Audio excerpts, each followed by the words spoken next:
में कोई ना कोई आलिम दीन तो होता है, लेकिन आपके नसीब में अल्लाह तबारक व तआला ने एक अजीम आलिम दीन रख दिया। बस आप और मैं इन अजीम तरीन उलमाए किराम की कदर करें। जैसा कि शेख साहब फरमा रहे थे कि तवील दर्स नहीं है, सिर्फ एक हदीस उसका तर्जमा मुख्तसरन थोड़ी सी तशरीह बयान करके बात ख़त्म करूँगा। नबी अलैहिस्सलाम फरमाते हैं ला तज़ूलु क़दम इब्न आदम यौमल क़ियामा हत्ता युसअला अन ख़म्सिन। आदम का बेटा क़यामत वाले दिन अल्लाह की बारगाह में खड़ा होगा और वो अपने कदमों को, अपने पाँव को हरकत नहीं दे सकेगा जब तक वो 5 सवालों के जवाब न दे ले। वो 5 सवाल कौन से हैं? सबसे पहला सवाल जो आदम के बेटे से किया जाएगा उस वक़्त जब वो अपने परवरदिगार के सामने खड़ा होगा, और ये भी ज़हन नशीन कर लें, एक हदीस के अंदर अल्फाज हैं कि आदम का बेटा जब अल्लाह की बारगाह में खड़ा होगा और ये सवाल जवाब का सिलसिला जारी होगा, इसमें लैसा बैनहु व बैनहु तर्जुमान हो, दरमियान में कोई तर्जुमानी करने वाला नहीं होगा। अल्लाह सवाल फरमाएंगे, जवाब बंदा खुद देगा। ये कैफियत होगी, और ये वो कैफियत होगी जब अंबिया अलैहिस्सलाम पे सख्ता तारी होगी। बड़े बड़े अल्लाह के नेक बंदे सर को झुकाकर खौफ ज़दा होंगे। अल्लाह फरमाते कुरान करीम के अंदर कि तुम किसी चीज के खिसकार को, किसी चीज की हल्की सी आहट को भी नहीं सुनोगे। वानतिल वजूह लिल हय्यिल क़य्यूम, उस अजीम परवरदिगार के सामने चेहरे झुके हुए होंगे। सुपुर्दगी का मुकम्मल इजहार होगा, बेबसी की कैफियत तारी होगी। बस नजरें मुंतजिर होंगी कि फैसला क्या होता है। अब सवाल होगा, 5 सवाल होंगे। सबसे पहला सवाल अन उम्रिही फीमा अफना, बंदे तूने उम्र कहाँ गुजारी। उम्र के 10 साल इजाजत है, बंदा अगर आमाल न भी करे तो उसमें उसके ऊपर कोई पकड़ नहीं है। जैसा कि हदीस में आता है, नबी अलैहिस्सलाम फरमाते हैं मुरू औलादकुम बिस्सलाति व हुम अबनाउ सब'i सिनीन, तुम्हारे बच्चे 7 साल के हों तो उनको नमाज का हुक्म दो। वज़रिबूहुम अलैहा व हुम अबनाउ अश्र सिनीन, 10 साल के हो जाएं तो उन्हें सख्ती से नमाज पढ़ा। इस हदीस से मालूम होता है कि 10 साल से पहले ये मुकल्लफ नहीं है। 10 साल की उम्र तो वैसे चली गई, इसके बाद जो उम्र है, अब सवाल की उम्र है। अब ये बंदा 10 साल की उम्र में खुद को भले बच्चा समझता रहे, इसका एक दिन भी अगर इस उम्र के हद में दाखिल हो गया तो इस सवाल का जवाब देने का पाबंद है। और ये उम्र, एक हदीस में आमार उम्मती मा बैन 60 इला 70,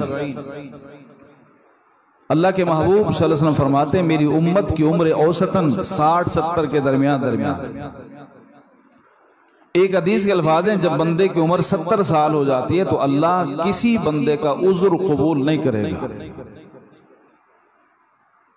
उज़्र कबूल नहीं होगा। क़यामत वाले दिन उस बंदे का अल्लाह उज़्र कबूल नहीं करेगा जिसे अल्लाह 60 या 70 साल की उम्र दे दे। बंदा कहे अल्लाह मुझे वक्त नहीं मिला, मैं बड़ा मसरूफ था, ऐसा था वैसा था, आज़र अल्लाह, अल्लाह फरमाते हैं इस बंदे का कोई उज़्र कबूल नहीं होगा। अब उम्र के बारे में सवाल होगा कि उम्र तूने कहाँ गुजारी, यानी तूने 70 साल तुम्हें दिए थे, अवलम नुअम्मिरकुम मा यतज़क्करु फ़ीही मन तज़क्कर व जाअकुमुन नज़ीर, क्या तुम्हें 60 साल उम्र नहीं दी थी? समझने के लिए, सोचने के लिए काफी नहीं था? ये उम्र के बारे में सवाल हो, कहाँ गुजारी?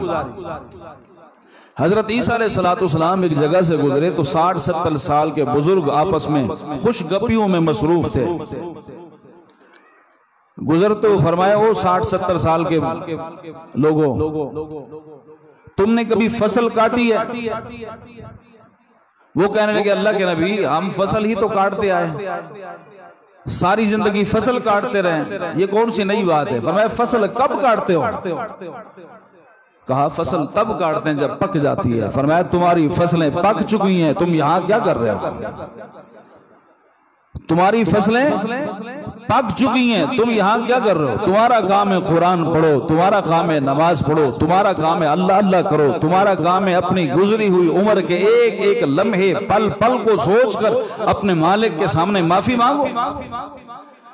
तुम यहां क्या कर रहे हो? मेरे भाइयों, उम्र के बारे में सवाल होगा, खास तौर पर जो बंदा 60-70 साल का हो जाए उसे अपनी गुजरी हुई उम्र के बारे में अल्लाह से मुसलसल माफी मांगनी चाहिए। और आखिरी बात इस हवाले से, बेउम्मीद ना हो, ना उम्मीद ना हो, ना उम्मीद ना हो कि मेरी ये उम्र पहले कैसे गुजरी, मालिक मुझे माफ करता है या नहीं करता। नहीं, कायनात के महबूब फरमाते हैं, अल्लाह फरमाते हैं, या अपना आदम के बेटे लो अतैतनी बेक़ुराबिल अर्ज़ खताया, जमीन से लेकर आसमान तक गुनाह लेकर आए और मुझसे माफी मांगे, लेकिन शर्त क्या है? दाऊतनी व रजौतनी, उम्मीद के साथ माफी मांगे तो मैं तेरी जमीन भर के गुनाहों को नेकियों में बदल दूंगा। एक हदीस के अल्फाज हैं, रजौतनी गफरतु लका अला मा काना मिनका वला उबाली, तू जिस भी हालत में आए, जिस भी कैफियत में आए, तूने अपना जो हशर कर लिया हो, उम्मीद के साथ गुजरी हुई जिंदगी के गुनाह तू मांग ले, माफी तू मांग ले, तेरे सारे गुनाहों को माफ करना मेरा काम है, वला उबाली, मुझे क्या परवाह है। अन उम्र ही फीमा अफला, बस ये सोचे उम्र कहां गुजारी है। और उम्मीद के साथ एक हदीस, क्या कमाल हदीस है, नबी अलैहिस्सलाम फरमाते हैं, अल्लाह उस बंदे के हाथ को कभी खाली नहीं लौटाता। कौन सा हाथ उठाने वाले के बाल अगर सफेद हो, हाथ उठाने वाला अगर सफेद बालों वाला है, अल्लाह उसके उठे हुए हाथों की लाज रख लेता है। हदीस में आता है, अल्लाह को हया आती है, इसके हाथ खाली हाथ कैसे वापस होगा। दूसरा सवाल होगा, अन शबाबिही फीमा अबला, जवानी कहां गुजारी। उम्र में जवानी आ जाती है, लेकिन जवानी को इम्तियाजन बयान करने का मकसद यह है कि जवानी ही तो असल जिंदगी है। एक हदीस में आता है, अगर बंदा अपनी जवानी को अल्लाह के खौफ से गुजार दे, मकाम क्या मिलता है? सबअतुन युज़िल्लुहुमुल्लाहु तहता ज़िल्ली यौम ला ज़िल्ला इल्ला ज़िल्लुहु, फरमाया कि क़यामत वाले दिन 7 किस्म के खुशनसीब लोग हैं जिन्हें अल्लाह अपने अर्श का साया नसीब फरमाएगा। उनमें से एक तबका वो है जवानों का तबका, वो जवान जिसने अल्लाह की इबादत में वक़्त गुजारा। इसकी जवानी में गलतियां भी हैं लेकिन माफी भी है, इसकी जवानी में कोताहियां भी हैं लेकिन खलवतों में तन्हाइयों में ज़ारो कतार रोना भी तो है। ये ठोकरें खा के गिर भी जाता है, लेकिन खड़ा होकर अल्लाह के सामने फिर क़ियाम में लंबे लंबे क़ियाम में रोता भी है। ये जवान जिसने अपने और रब के दरमियान एक दरवाजा खोल रखा है, शाबुन नशा फी इबादतिल्लाह, अगर ये जवान अल्लाह की इबादत में जिंदगी गुजारे, क़यामत वाले दिन अल्लाह इस जवान को अपने अर्श का साया नसीब फरमाएगा। अगर जवानी यूं गुजारी, जवान अजीब होते हैं, क्या जवानी है। और मेरे भाइयों, हमारे असलाफ, हमारे सहाबाए कराम रिज़वानुल्लाह अलैहिम अजमईन, क्या जवानियां थी उनकी। एक अजीम तरीन सहाबी जिनको आप सब जानते हैं, हजरत उमर रज़ी अल्लाह ताला अन्हु, उनके पास जवानी भी थी, सुल्ता भी था। दो चीजें जब जमा हो जाएं, जवानी हो, बंदा कमजोर हो, कुछ नहीं कर सकता। मैं आपको उस जवान की बात करता हूं जिसके पास जवानी भी है, सुल्ता भी है, हुकूमत है, पावर है, जो कुछ करना चाहे कर सकते हैं। रात का वक्त है, मुसाफिर आया मदीने में, खलीफे वक्त से मिलना चाहता है, लेट हुई, कहा देर हो गई, अब क्या कुंडी खटकाऊं, मस्जिद में सो जाता हूं, सुबह होगी तो खलीफे वक्त से मिल लेंगे, फजर की नमाज में तो आएंगे। अदब के खिलाफ है कि लेट मुझे हुई, अब मैं उनकी कुंडी खटकाऊं। सारा दिन थके हारे बंदे को जगाना मुनासिब नहीं। कहां सो, किसको, चले अल्लाह के घर में चलते हैं, मस्जिद में नमाज पढ़ेंगे, अल्लाह अल्लाह करेंगे, तहज्जुद भी हो जाएगी, वहीं मुलाकात हो जाएगी। मस्जिद के करीब आए, जैसे ही मस्जिद के अंदर आए तो मस्जिद के अंदर से कुछ आवाजें आई। क्या अजीब आवाज है, रब्बी या रब, या रब, ये अल्फाज है, ए मेरे परवरदिगार, ए मेरे खालिक, ए मेरे पालने वाले, हाल कबील तो तौबा थी, क्या तूने मेरी तौबा कबूल कर ली। फ़उहन्ने ओ नफ्सी, मैं अपने आप को मुबारक का मुस्तहिक समझूं। इल्लम तगफिरली, अगर तूने मुझे माफ नहीं किया, फ़उअज़्ज़ीहा, मैं कोसूं खुद को कि तू नुकसान और खसारा पाने वाला है। अब अंधेरे में नजर कोई नहीं आ रहा, आवाज कानों से टकरा रही है, बंदा आगे बढ़ा, कौन बंदा है, पता नहीं क्या गलती करके आया होगा, कौन सा मुजरिम होगा, कितने जुर्म करने वाला है, चलो उससे बात करते हैं, उसे समझाते हैं। आगे जाके पूछा कौन है, कौन बात कर रहे हैं, कहा उमर। कहा कौन उमर, कहा खत्ताब का बेटा उमर। कहा सोते नहीं हो, सारा दिन काम करके थकते नहीं हो, कहा सो जाऊं तो रब का हक कैसे अदा करूंगा, और अगर दिन को काम न करूं तो रियाया का हक कैसे अदा करूंगा।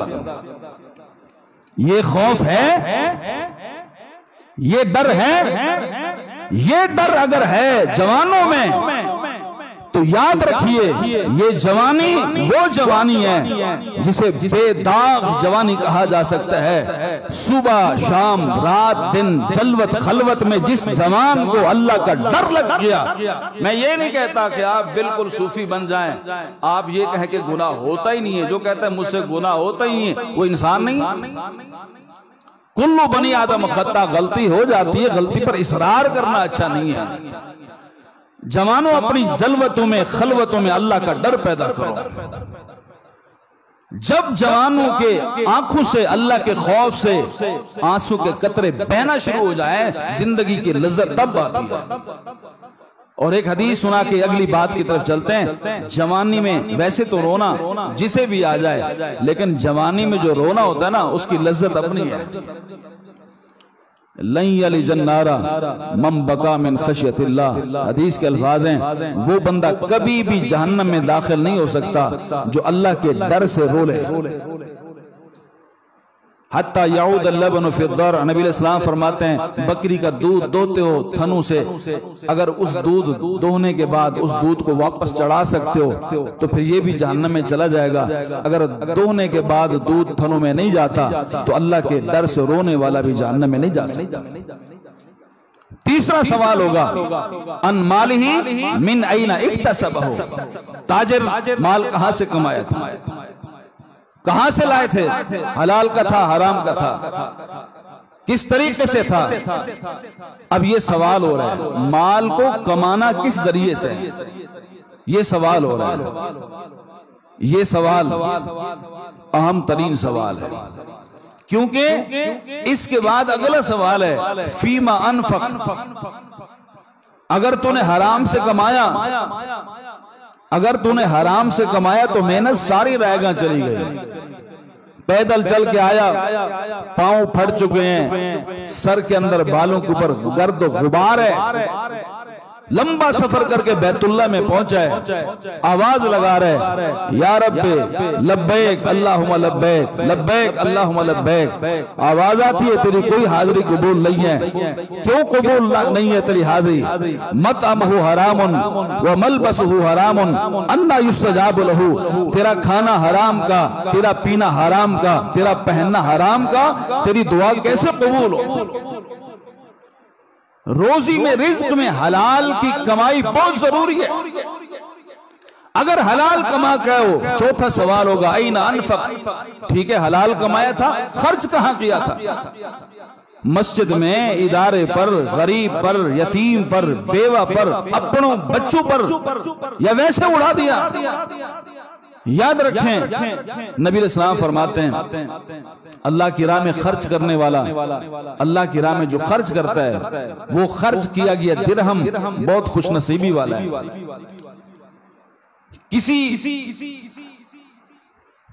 मजबूर की जान छुड़ाने के लिए भी अगर रुपया खर्च किया जाए, वो भी बड़ा कीमती है। लेकिन नबी अलैहिस्सलाम फरमाते हैं सबसे बेहतरीन रुपया वो है जो हलाल कमाने के बाद बंदा अपने घर पर लगाए, अपने बच्चों पर लगाए, अपने बेटों पर लगाए, अपनी बेटियों पर लगाए। हलाल कमाई की जो अजीम तरीन तरबियत है, ये वो तरबियत है जिसके बाद बच्चों को कहना नहीं पड़ता, समझाना नहीं पड़ता। हलाल की रोजी का असर इतना होता है कि जब वो बच्चा इस हलाल की रोजी में पला हो तो उसे सजदों में मजा आता है, रुकू में मजा आता है, क़ियाम में मजा आता है, कुरान में मजा आता है। इसे अल्लाह के घर को आबाद करने में मजा और लुत्फ आता है। आखिरी हदीस बहुत खतरनाक चीज है। नबी अलैहिस्सलाम फरमाते हैं पांचवा सवाल होगा माजा अमिला फीमा अलिम। जो तेरे पास इल्म था उस पर अमल कितना किया था? मेरे भाइयों, इल्म के बाद अमल न करना बहुत बड़ा खतरनाक काम है। नबी अलैहिस्सलाम फरमाते हैं बड़ी वईदें हैं, बड़ी सख्त वईदें हैं। इल्म के बाद अमल करना बहुत जरूरी है।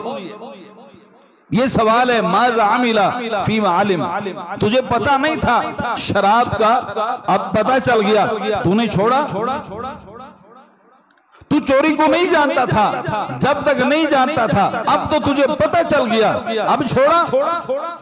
बाकी जितनी गलतियां थी, गुनाह के काम थे, नहीं था पता, जब पता चल गया छोड़ा। बड़ी तवज्जो तलब आखिरी बात, कुर्बानी कर रहे हैं, जानवर ले लिए, सजा रहे हैं, नहला रहे हैं, खूबसूरत कर रहे हैं, उसके साथ तस्वीरें बना रहे हैं, कोशिश कर रहे हैं कि उसके अंदर कोई ऐब ना हो।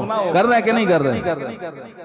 जानवरों के ऐब ढूंढते हैं कि बेऐब जानवर हो, अल्लाह की राह में खर्च करना है। मोटा ताजा हो, कमजोर ना हो, लंगड़ा लूला ना हो, और खुद इबादत में लंगड़े लूले हों, इबादत में कोताही हो, अपने अंदर नुक्स उयूब इतने हों कि जहां पे हाथ रखें वहीं पे दाग है। याद रखिए मेरे भाइयों, अपनी जिंदगी में इनकलाब पैदा कीजिए। ये हदीस एक अजीम तरीन नबी अलैहिस्सलाम की तरफ से एक पैगाम है उम्मत के लिए। कोई भी बंदा, नबी अलैहिस्सलाम फरमाते हैं, जब तक इन 5 सवालों का जवाब नहीं देगा उसे अल्लाह की बारगाह में कदम उठाने की इजाजत नहीं होगी। दुआ है अल्लाह ताला की बारगाह में वो परवरदिगार, वो रहीम, वो करीम हम पर रहम फरमाए, हमारे दिलों को फेर दे और हमें आखिरत की तैयारी की तौफीक अता फरमाए। सुब्हान रब्बिका रब्बिल इज्जति अम्मा यसिफून व सलामुन अलल मुरसलीन वल्हम्दुलिल्लाहि रब्बिल आलमीन।